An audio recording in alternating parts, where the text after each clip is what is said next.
سے شیخ صالح ابن عثیمین کہتے ہیں کہ ہم سب اللہ تعالیٰ کے لیے پیدا کیے گئے. ہر پیدا ہونے والا بچہ اللہ کے لیے پیدا ہوتا ہے. ماں باپ سمجھتے ہیں یہ میرے لیے پیدا ہوا. اللہ سبحانہ تعالیٰ نے جب بچہ چھوڑ کے چلا سب سے زیادہ جن کا خیال رکھنے کے لیے کہا وہ پیرنٹس ہیں. تو جو اللہ پر بلیو ایمان ہے تو جس کو ماں باپ ہمیشہ نہیں رہنے اللہ پر we are accountable and we are responsible for this life کہ ہمیں جو زندگی ملی ہے ہمیں اس کا جواب دینا ہے. بھی نہیں کرتا انسان. جی استاذہ نیکسٹ کوشچن ہے. عائشہ اسجد پوچھتی ہیں آج کی سوسائٹی میں ہم سب اپنی لائف میں بیزی ہیں اور لگتا ہے کہ ایمان صرف ایک کانسیپٹ رہ گیا ہے. اس دور میں ایمان کو ریئل فیل کے ساتھ دوبارہ کیسے حاصل کیا جائے؟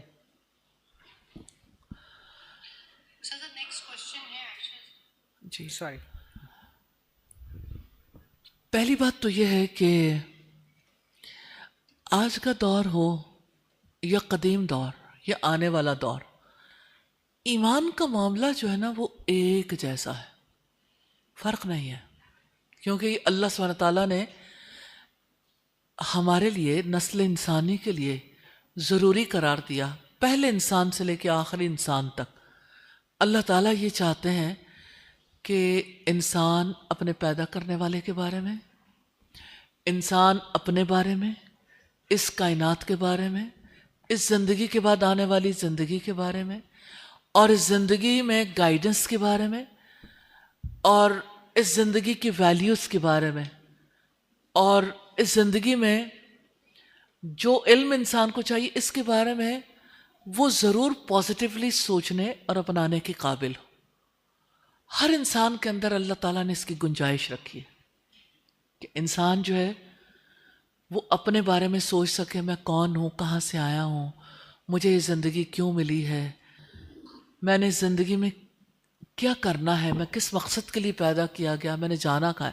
عام طور پر اگر سوال نہ بھی آئے بھاگتی دوڑتی زندگی میں کبھی کبھی بریک لگتی ہے، کسی کی ڈیتھ ہو جائے، کوئی حادثہ پیش آ جائے، نقصان ہو جائے تو انسان اچانک اس کو جو ہے پتہ لگتا ہے کہ میں جہاں ہوں شاید میں یہاں مس فٹ ہوں، مجھے نہیں سمجھ آ رہی کہ میرے ساتھ کیا ہے. زندگی میں ایک زلزلہ سا آ جاتا ہے، بھونچال آتا ہے، کیونکہ انسان کو پتہ نہیں ہوتا کہ مجھے کیوں پیدا کیا گیا اور میں نے کرنا کیا ہے. تو یہ بنیادی چیزیں ہیں جو ہر انسان کو پتہ ہونی چاہیے. اس لیے اللہ تعالیٰ نے رسول بھیجے کہ انسان کا ایسا مائنڈ سیٹ ہو جس کی وجہ سے وہ صحیح عمل کرنے کے قابل ہو جائے، اپنی یہ زندگی بالکل اپنی فطرت کے مطابق گزارنے کے قابل ہو جائے. اور میں آپ کو یقین کریں کہ دنیا میں جو اسٹڈیز ریسرچز کرنے والے لوگ ہیں وہ بھی اس نتیجے پر پہنچے کہ ایسا نہیں ہوتا کہ کوئی انسان بغیر کسی خاص مائنڈ سیٹ کے کچھ عمل کرنے کے قابل ہو. مثال کے طور پر برکوویٹس ایک بیہیویئرل سائنٹسٹ ہے، یو ایس ایس اس کا تعلق ہے شکاگو یونیورسٹی میں یہ کام کرتے رہے. برکوویٹس جو ہے وہ چونکہ بیہیویئرس پہ کام کرتے ہیں، برکوویٹس نے یہ کہا کہ جیسے ہماری یہ فزیکل اناٹمی ہے ایسے ہی مورل اناٹمی بھی ہوتی ہے. یعنی اخلاقیات جو ہے نا اس کا بھی ایک پورا ڈھانچہ ہے، اس کا بھی پورا ایک سسٹم ہے. لیکن وہ کہتے ہیں کہ یہ جو مورل اناٹمی ہے نا، جیسے باڈی میں ایک انسان کا پورا ڈھانچہ تیار ہو لیکن جب تک برین کام نہیں کرتا وہ باڈی ورک نہیں کر سکتی. اس ڈھانچے کے اوپر بہت کچھ ہے جو اللہ سبحانہ تعالیٰ نے چڑھا رکھا ہے. اس کا نروس سسٹم ہے، اس کے باقی تمام سسٹمز، کچھ اندر کچھ باہر، جس کی وجہ سے زندگی کام کرتی ہے. لیکن زندگی جو ہے نا، اگر ایک انسان کے پاس زندگی ہو لیکن برین کام نہ کر رہا ہو، جیسے کوما ہو جاتا ہے، تو انسان نہ دیکھنے کے قابل، نہ سننے کے قابل، نہ کوئی فیصلہ کرنے کے قابل. کیا آپ سوچ سکتے ہیں ہم میں سے اکثر لوگ کومے میں زندگی گزار رہے ہیں کیونکہ ہمارا برین وہ کچھ نہیں سوچ رہا جو سوچنا چاہیے. اللہ تعالیٰ نے پیغمبر اس لیے بھیجے تھے کہ انسانوں کو بیدار کریں غفلت سے، کہ وہ سوچیں انہیں کس نے پیدا کیا، انہیں کیوں پیدا کیا گیا، ان کی زندگی کا مقصد کیا ہے، انہیں پرپس ڈریون لائف گزارنی ہے. اور وہ پرپس کیا ہے؟ جیسے شیخ صالح ابن عثیمین کہتے ہیں کہ ہم سب اللہ تعالیٰ کے لیے پیدا کیے گئے. ہر پیدا ہونے والا بچہ اللہ کے لیے پیدا ہوتا ہے. ماں باپ سمجھتے ہیں یہ میرے لیے پیدا ہوا. جب بچہ چھوڑ کے چلا جاتا ہے ماں باپ کہتے ہیں میں نے تو زندگی لگا دی اس بچے کے لیے، اس کو جوان کرنے کے لیے. آج یہ جوان ہوا، جب کچھ کرنے کے قابل ہوا، یہ چھوڑ کے چلا گیا. بچہ کہتا ہے آپ نے مجھے پیدا ہی کیوں کیا تھا؟ کیوں پیدا کیا تھا؟ آپ نے تو اپنے لیے پیدا کیا تھا کہ آپ میرے سے انجوائے کر سکو، خوش ہو سکو. ہم نے جو زندگی گزاری ہے آپ کے ساتھ، ہم کب خوش ہوئے؟ آپ نے تو اپنی مرضی کے مطابق ہمیں اپنی زندگی گزارنے کے لیے مجبور کیا. تو آپ نے جو کرنا تھا کر لیا، آپ نے اپنی زندگی انجوائے کر لی، اب ہمیں بھی کرنے دیں. تو جب کسی کے پاس اللہ تعالیٰ کی طرف سے جو ہمارا کریٹر ہے وہ یقین، وہ ایمان، وہ سیٹ سٹینڈرڈز نہیں ہوتے سوچ کے لیے، تو پھر اسی طرح کا لائف سٹائل آتا ہے کہ ماں باپ اپنی جوانیاں گلا دیں، بچے انہیں اولڈ ہومز پہنچا دیں. یہ وہ نظام زندگی ہے جو اس وقت پوری دنیا میں کو اپنی لپیٹ میں لے رہا ہے. اللہ تعالیٰ یہ چاہتے ہیں وَبِالْوَالِدَيْنِ إِحْسَانًا. اللہ سبحانہ تعالیٰ نے اپنے بعد سب سے زیادہ جن کا خیال رکھنے کے لیے کہا وہ پیرنٹس ہیں. تو جو اللہ پر بلیو ہی نہیں رکھتا، جس کو ماں باپ نے اللہ پر بلیو سکھایا ہی نہیں، کیونکہ ماں باپ خود بلیو نہیں کرتے، کیونکہ وہ سمجھتے ہیں کہ ایمان تو پیدائشی چیز ہے. مسلمان کے گھر میں پیدا ہو گئے تو اب ہم مسلمان ہی، ہمیں مسلمان کنسیڈر کرو. تو اللہ سبحانہ تعالیٰ نے مسلمان گھرانوں میں پیدا کیا، لیکن ایمان قبول کیے بغیر نہیں آتا بھائی. کچھ حقیقتوں پر جو اس کائنات کی ہیں یقین کرنا پڑتا ہے، وہ چیزیں اپنے مائنڈ میں رکھنی پڑتی ہیں، ان کے مطابق زندگی کے ڈیسیژنز کرنے پڑتے ہیں. تو برکووٹس کہتا ہے دیکھو یہ جو آپ کے مورلز ہیں نا، آپ کی ایتھکس ہیں، آپ کے اخلاقیات ہیں، یہ آپ کے مائنڈ سیٹ کے مطابق آپ سے صادر ہوتے ہیں. سیٹ آف بلیف ہے جس کے مطابق آپ ایکٹ کرتے ہو، لیکن اس کے لیے بھی مورل ایموشنز چاہیے کہ آپ کے وہ جذبے. تو دو چیزیں وہ کہتا ہے جو انسان کو چلاتی ہیں. ایک انسان کو امید، طمع، لالچ کسی چیز کا چلاتا ہے. دوسرے انسان کو جو چیز ڈرائیو کر سکتی ہے وہ خوف ہے، فیئر. تو آپ دیکھیں کہ آپ نے فیئر کا ایکسپیرینس کیا کووڈ میں، تو جو کچھ کسی نے کرانا چاہا کرا نہیں لیا. یہاں تو خوف بکتا ہے. اگر خوف نہ بکے تو کوئی میڈیسن بھی نہیں بکتی. ساری فارماسیوٹیکل انڈسٹری خوف ہی تو بیچتی ہے. آپ کی جتنی میڈیکل ایجوکیشن ہے، میڈیکل سائنس ہے، آپ کے جو ہاسپٹلز ہیں، آپ کے جو ڈاکٹرز کا بزنس ہے، کیا چیز بکتی ہے؟ خوف بکتا ہے. خوف کی وجہ سے آپ ویکسینیشنز بھی لے لیتے ہو. آج کل پوری دنیا میں یہ ایک ایشو ہے. بچیوں کے لیے جو ویکسینیشن ہے اس کے اوپر آپ ریسرچز پڑھیے، آپ سنیے. مسلمز نہیں، نان بلیورز کیا کر رہے ہیں. نان بلیورز کی ریسرچز ہیں کہ یہ ویکسینیشن اس جنریشن میں تو شاید اس طرح کام نہ کرے، لیکن نیکسٹ جنریشن میں لوگ، بچیاں پھر فرٹائل نہیں ہوں گے. ان کے بچے جو ہوں گے وہ بانجھ ہوں گے، وہ بچے نہیں پیدا کر سکیں گے. یہ بھی ایک مائنڈ سیٹ ہے جو دنیا کو چلا رہا ہے کہ دنیا میں ہمیں جینے کا حق ہے، باقیوں کو جینے کا حق نہیں. میں نہیں جانتی کہ اس ریسرچ میں کتنی صداقت ہے کتنی نہیں، لیکن میں یہ بتا رہی ہوں کہ دیکھیے دنیا سوچتی، دنیا اس کے اوپر عمل کرتی ہے. ابھی جیسے جب ویکسینیشن ہو رہی تھی کووڈ کی، تو اس وقت سب لوگوں کو پتہ چل رہا تھا کہ اچھا ویکسینیشن کے بغیر آپ ایئر ٹریول نہیں کر سکتے، کسی ملک میں نہیں جا سکتے، آپ کسی جگہ انٹر ہونا ہے، ہر جگہ پہ آپ کو ویکسینیشن کارڈ آپ کا ضروری تھا کہ آپ نے ویکسینیشن کروائی بھی. کیا آج دنیا بھر میں ریسرچز نہیں آ گئیں؟ اس وقت سے آنا شروع ہوئی ہیں کہ ان ویکسینیشنز کی وجہ سے ینگ بچوں کو کتنے ہارٹ اٹیکس ہوئے، کتنی ڈیتھس ہوئیں، اور کون کون سی بیماریاں لوگوں کو لگ گئیں. یہ انسان ہے جن کی سوچ لمیٹڈ ہے. ہو سکتا کسی کی بدنیتی نہ ہو، لیکن یہ کہ ہر چیز کے کچھ پازیٹیو ایفیکٹس ہوتے ہیں، کچھ نیگیٹو. اللہ سبحانہ تعالیٰ نے ہمیں اتنا پیارا دین، اتنا پیارا لائف سٹائل دیا، اس کے لیے ایسا سیٹ آف بلیف دیا جس کی وجہ سے ہمیں نفع ہی نفع ہے کہ ہم زندگی میں کبھی ڈپریس نہیں ہو سکتے، ہم زندگی میں کبھی پھسل نہیں سکتے، کبھی شیکی نہیں ہو سکتے. اس زندگی میں اس بلیف کی وجہ سے، اس عقیدے کی وجہ سے اسٹرانگ رہیں گے. اسٹرینتھ اسی عقیدے کی وجہ سے ملتی ہے، اللہ کی ذات پر یقین کی وجہ سے، اللہ کی ذات پر ایمان کی وجہ سے. تو ہماری بھی ضرورت ہے، ہماری نسلوں کی بھی ضرورت ہے کہ ہم خود بھی اللہ سبحانہ تعالیٰ کی ذات پر یقین کو سمجھیں کہ اس کا ہم سے تقاضا کیا ہے. محمد رسول اللہ صلی اللہ علیہ وسلم پر ایمان کا ہم سے کیا تقاضا ہے؟ کتابوں پر ہم کیوں ایمان رکھیں؟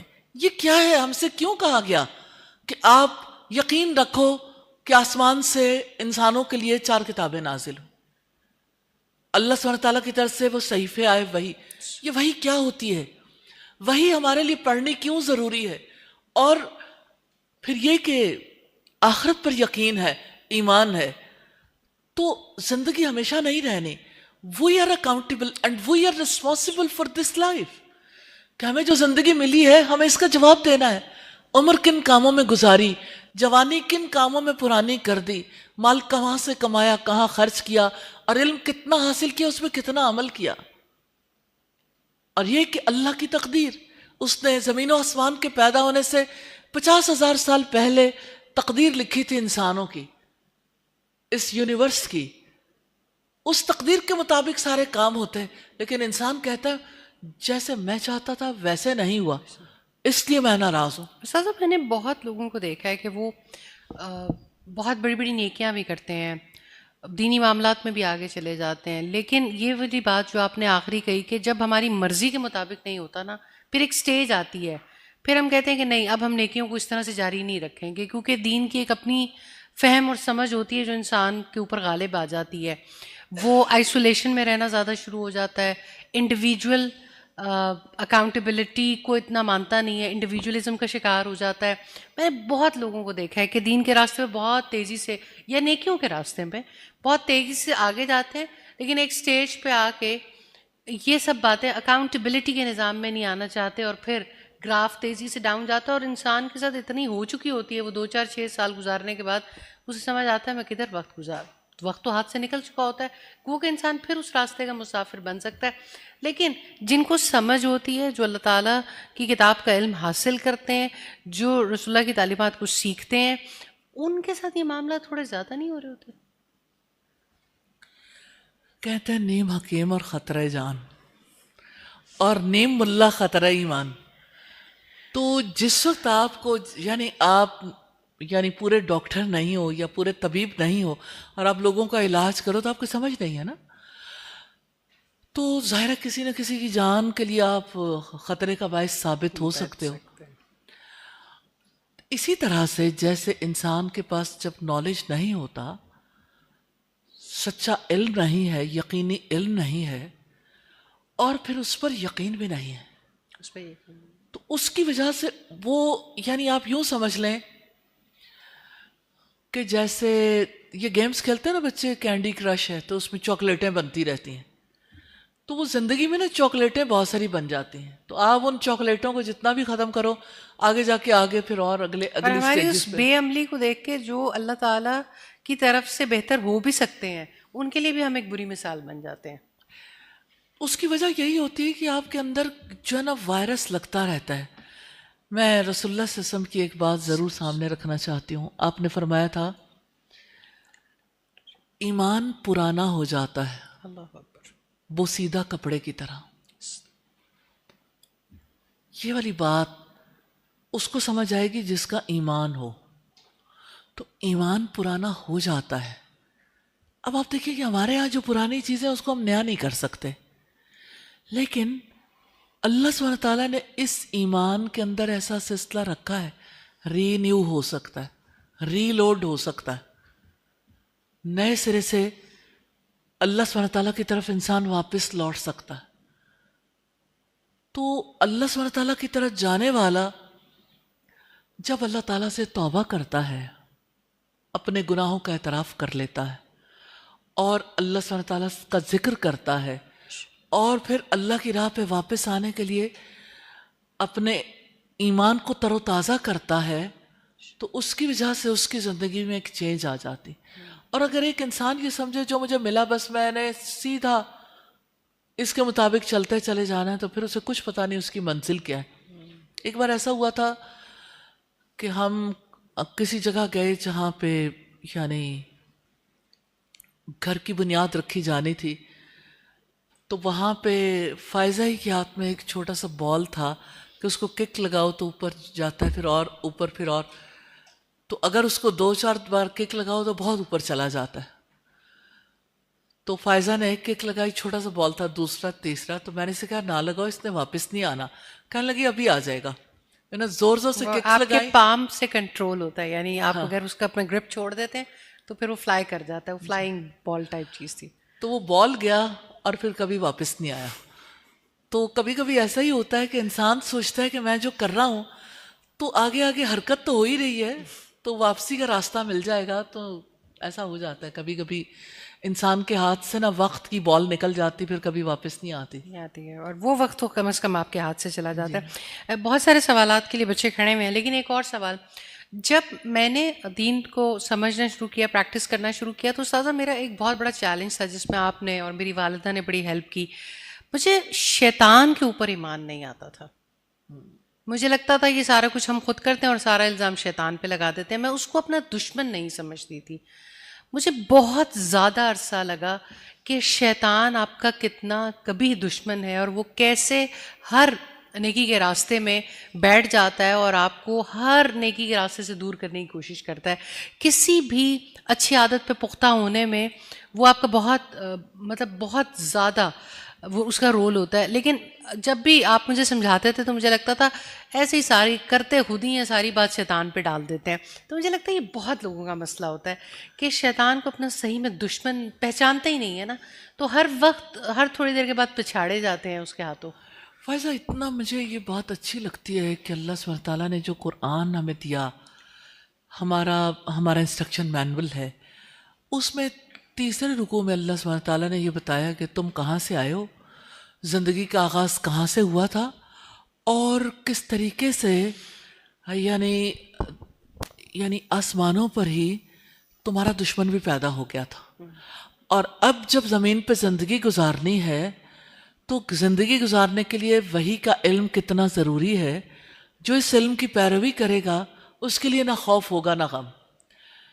تو دوسری طرف یہ بھی اللہ سبحانہ تعالیٰ نے بتا دیا کہ ابلیس کی دشمنی کا سبب کیا تھا.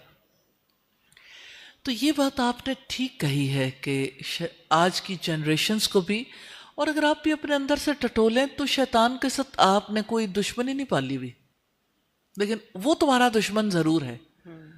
اللہ سبحانہ تعالیٰ کہتے ہیں کہ شیطان تمہارا دشمن ہے، تم بھی اسے اپنا دشمن بنا لو. تو لوگ جو ہے نا اسے دشمن نہیں بناتے، اسے دشمن سمجھتے نہیں. اور دشمن کیوں نہیں سمجھتے؟ اللہ کی باتوں پر یقین نہیں آتا. اور دیکھیں اللہ پر ایمان ہے، اللہ کو مانتے ہیں لیکن اللہ کی نہیں مانتے. تو اللہ تعالیٰ نے بتایا نا کہ ایک ایول پاور ہے جس نے اللہ سبحانہ تعالیٰ سے وعدہ کیا تھا کہ آپ مجھے مہلت دے دیں تو میں ان کے آگے سے بھی آؤں گا، ان کے پیچھے سے بھی، ان کے دائیں سے، ان کے بائیں سے، ان کو وعدوں کے سبز باغ دکھاؤں گا، ان کو جھوٹی امیدیں دلاؤں گا، انہیں تیرے سیدھے راستے پہ چلنے نہیں دوں گا. تو ہمارے جو علماء اخلاق ہیں انہوں نے اس کے اوپر بہت زیادہ عمدہ طریقے سے یعنی اس کی وضاحت کی کیسے ایک انسان کا مائنڈ کسی ایول پاور یعنی شیطان کے پیچھے کیسے لگ جاتا ہے کہ شیطان وسوسہ ڈالتا ہے. اس وسوسے کو عربی زبان میں اور علماء اخلاق جس زبان میں سے بولتے ہیں خواطر، وسوسوں کو بولتے ہیں خواطر. حافظ ابن قیم کہتے ہیں کہ شیطان انسان کے دل میں یہ جو آتا ہے نا سورہ الناس میں من الجنت والناس، کہ جنوں میں سے بھی اور انسانوں میں سے بھی اللہ سبحانہ تعالیٰ کے پناہ مانگنے کا حکم ہے نا اس میں، اور اس میں ہے من شر الوسوس الخناس، کہ وسوسہ ڈالنے والے کے شر سے میں آپ کی پناہ چاہتا ہوں جو دلوں میں وسوسے ڈالتا ہے اور چھپ جاتا ہے. یعنی وہ وسوسہ ڈالتا ہے، ریپیٹڈلی خیال ڈالتا ہے اور پھر پیچھے ہٹ جاتا ہے. تو اس کو غزالی نے بھی بہت ڈیٹیل سے ڈسکس کیا ہے کہ کس طرح سے شیطان ایک بات دل میں ڈالتا ہے، اور جب وہ دل میں ڈالتا ہے تو دیکھتا ہے کہ اچھا اگلا بندہ کانشیس ہوا. جب ایک انسان یعنی اس کے کانشیس ہونے پہ یعنی کانشیس ہو جاتا ہے تو اس کے لیے پھر یعنی آسانی ہو جاتی ہے، انسان اللہ کی پناہ مانگ لیتا ہے. لیکن ابلیس دیکھتا ہے اسے پتہ ہی نہیں چلا، ایک دفعہ، دو دفعہ، تین دفعہ، اور پھر اس کے اندر وہ پورے طریقے سے فلم ہی چلا دیتا ہے. تو جب اس کے اندر وہ بات گھومتی ہے، اس کے اندر وہ بات چلتی ہے، اس کی وجہ سے ایک انسان کو لگتا ہے یہی میرے دل میں. پرابلم یہ ہے کہ وہ وسوسہ نظر نہیں آتا اور ہم نظر آنے والی چیزوں پہ، سنی جانے والی چیزوں پہ بلیو کرتے ہیں. آج ایک بچی کہہ رہی تھی کہ میں جب کوئی ارادہ کرتی ہوں ذکر کرنے کا، نیکی کا کام کرنے کا، تو میرے دل میں، میرے برین میں، میرے ذہن میں میرے برین بہت بولتا ہے. تو میں نے کہا بیٹا آپ اس پہ الزام نہ لگاؤ، آپ کا برین نہیں بولتا، برین میں ابلیس بولتا ہے، وہ وسوسے ڈالتا ہے. آپ کو پتہ لگنا شروع ہو گیا کہ کوئی ایکسٹرنل پاور ہے، یعنی یہ آپ نہیں ہو، یہ کوئی اور ہے جو اندر کچھ نہ کچھ پور کر رہا ہے. تو یہ جو اندر ڈالنے والی بات، آپ دیکھیں کتنے بچے لاہور یونیورسٹی میں تھے ہم پرسوں، اور یونیورسٹی آف لاہور میں، تو ایک بچی نے کہا کہ میں اوور تھنکنگ بہت کرتی ہوں.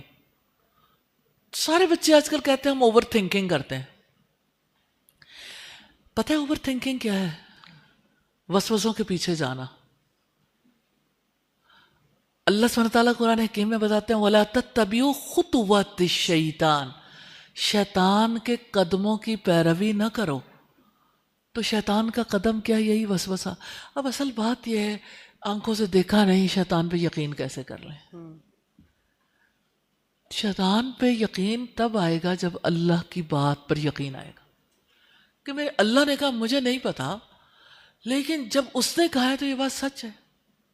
اور ایسا میری زندگی میں ہوتا ہے. میرے دل، آپ اپنے دل کے اندر سے دیکھیں کہ آپ کے دل میں کبھی کوئی برا خیال آتا ہے تو برا خیال جو ہے نا یہ امپورٹڈ ہے، وہ آپ کے اندر سے جنریٹ ہو سکتا ہے لیکن نارملی وہ باہر سے انسان کے اندر ڈالا جاتا ہے. تو یہ جو خواطر ہے نا انسان کے اندر گھومتے ہیں، آہستہ آہستہ انسان کو لگتا ہے یہ میرے دل کی بات ہے، یہی میری ڈیزائر ہے، اور یہی خواہش جو ہے یہ تمنا، اور پھر وہ ارادے میں بدلتی. جب انسان کے اندر چسپاں ہو جاتی ہے پھر انسان ارادہ کرتا ہے تو عمل وجود میں آ جاتا ہے. تو برائی بھی اسی طرح ہوتی ہے، نیکی بھی اسی طرح ہوتی ہے. طریقہ کار یہی ہے. لیکن نیکی کے لیے نیک لوگ کال دیتے ہیں، دعوت دیتے ہیں، اور برائی کے لیے ابلیس کا اللہ بھی کافی ہے. جزاک اللہ خیر. جی بیٹا آپ کا سوال. السلام علیکم ورحمۃ اللہ. استاد بعض اوقات ایسا ہوتا ہے کہ ہم لوگ ایک نیکی کا ارادہ کرتے ہیں اللہ تعالیٰ کی توفیق سے، بہت خالص نیت سے کرتے ہیں، لیکن آہستہ آہستہ جیسے آگے بڑھنا شروع کر دیتے ہیں تو لوگ ہماری اس پہ اپریشیٹ کرنا شروع کر دیتے ہیں، تعریف کرنا شروع کر دیتے ہیں. تو ہمارے دل میں خیال آتا ہے، مطلب پھر ہم لوگ ایسے کرتے ہیں کہ ہمارے ارادے میں کمزوری آ جاتی ہے، ریاکاری، اور پھر ہم اس عمل کو چھوڑ دیتے ہیں کہ ہم منافق نہ ہو جائیں. تو اس میں ارادے کی کمزوری کیسے ہے؟ آپ نے بڑی اچھی طرف توجہ دلائی ہے، کیونکہ یہ سب انسانوں کے ساتھ ہوتا ہے کہ انسان جب کوئی اچھے کام کرتے ہیں اور پھر جب لوگ اپریشیٹ کرتے ہیں نظر بھی لگ جاتی ہے، نیکیوں کو بھی نظر لگتی ہے، اور ویسے بھی جنرل روٹین میں انسان کسی کو کامیابی ملی، سب لوگوں کے سامنے آئی تو کسی نہ کسی کی نظر لگ جاتی. یہ تو ایک پہلو ہے. لیکن یہ ہے کہ جو اثر انسان کے اوپر ہوتا ہے وہ یہ کہ اپریسیشن کے بعد انسان کو لگتا ہے کہ یعنی یہ ویلیوبل ہے، لیکن ابلیس کہتا ہے ہاں تم ویلیوبل ہو. انسان کہتا ہے اچھا میں نے اگر ایسا سوچا تو میں تو یعنی اللہ سبحانہ تعالیٰ کے تو مجھے کوئی اجر نہیں ملے گا. تو ابلیس کنونس کرتا ہے کہ پھر تم ایسا کرو، یہ کام نہ کرو، کیونکہ کام چھوڑ دو گے نہ تم یعنی تمہیں کوئی اپریشیٹ کرے گا اور نہ تم سے نیکی چھوٹے گی. تو ابلیس نے ہر صورت آپ سے وہ نیکی چھڑوانی ہے، وہ چاہے ادھر سے آئے یا ادھر سے آئے. اس وجہ سے آپ یہ طے کر لیں نیکی نہیں چھوڑنی. پھر یہ کہ آپ شیکی ورلڈ میں کیسے